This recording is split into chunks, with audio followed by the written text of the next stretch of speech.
আমরা সদর hospital visit করলাম। আমাদের এখানে জনগণের আসলে এই 25 লক্ষ 24 লক্ষ মানুষের একটাই সদর হসপিটাল। এখানে আগেও আমি অনেক দিন আগে ভিজিট করেছিলাম, ডাক্তার সংকট ছিল, আমরা আবেদন করেছি বিভিন্ন জায়গায়, বেশ কিছু উপজেলা কেন্দ্রিক ডাক্তার এসেছে, কিন্তু সদর হসপিটালে এখন পর্যন্ত কনসালটেন্টের যে আবেদন করেছে ডাক্তারটা এখনও আসেনি। এখানে 119 জন ডাক্তারের মধ্যে এখন 24 জন ডাক্তার আপনার ডিপুটেশন করে 24 জন ডাক্তার হয়তো পাবে আর কি। কিন্তু এখানে আমরা রুগী দেখলাম 550 রুগী। এখানে নেফ্রোলজি বিভাগের সব আছে, মানে এখানে ডাক্তার নাই এবং ওখানে যন্ত্রপাতিও নাই, কিন্তু 1-2 জন নিয়োগ দেওয়া আছে। এবং পাশাপাশি শিশু ওয়ার্ডে গেলাম, এখানে অনেক শিশু দেখলাম, অনেক শিশু যেগুলোর প্রচুর পরিমাণে সেবা দরকার এবং এটা 1 নম্বরে থাকা উচিত। একটা জেনারেটর অভাবে সিপিআর যে একটা সুবিধা, সিপাপ যে সুবিধাটা সেটা বাচ্চাদের দেওয়া যাচ্ছে না। এটা অল্প একটু কারণে তাকে রংপুর পাঠানো হচ্ছে, খুবই এমার্জেন্সি একটা জিনিস। এটা আমরা শুনলাম যেটা গণপূর্তের সাথে জড়িত। এটা খুব ইমিডিয়েটলি আমার মনে হয় সদর হসপিটালের জন্য দরকার। এবং মোস্টলি যেটা দেখলাম এখানে খাবারের মান ঘুরে ঘুরে দেখলাম, এখানে যে কন্ট্রাক্টর বা যে ব্যক্তি পেয়েছেন এখানে খাবার পর্যাপ্ত পরিমাণ দেওয়া হচ্ছে না। খাবার দেওয়ার কথা 100 গ্রাম মাংস, সেখানে আমরা দেখলাম যে 20 গ্রাম মাংস 25 গ্রাম মাংস দিয়েছে।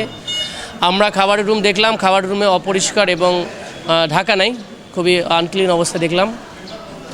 এর পাশাপাশি এখানে আউটসোর্সিংয়ে যে 48 জন বা 47 জন নেওয়া হয়েছে, এর মধ্যে আমরা ক্লিনারের যে 12 জনের সংখ্যা পেয়েছি, এই ক্লিনারকে আমরা ডেকে কিন্তু আমি পাইনি। একজন এসেছে অনেক পরে, সে বলছে আমি অমুক ওয়ার্ডে। তো সেটার ব্যাপারে ব্যবস্থা নেওয়ার ব্যাপারে আমরা কথা বলবো, কারণটা হচ্ছে এখানে ক্লিনিং না করলে এটার আরও হাইজেন সমস্যা হবে, অনেক নানা রকম সমস্যা হবে। ওভারঅলি যদি বলি, এই হসপিটালের আসলে আলটিমেটলি চালানোর মতো যে পরিমাণ জনসমষ্টির দরকার আসলে নাই। তো এখানে আর একটা বড় বিষয় হচ্ছে ডিএমএফকে দেখলাম, ডিএমএফের কোর্টে নাম্বার নাই, অনেকে প্রেসক্রিপশনে তাদের সাইন পর্যন্ত নাই, এটা বড় বিগ ইস্যু। তো এগুলো আরও নানা রকম সমস্যা। একটা হসপিটাল 250 শয্যা বিশিষ্ট হসপিটালে যে পরিমাণ ফেসিলিটিস দরকার সেটা আলটিমেটলি নাই।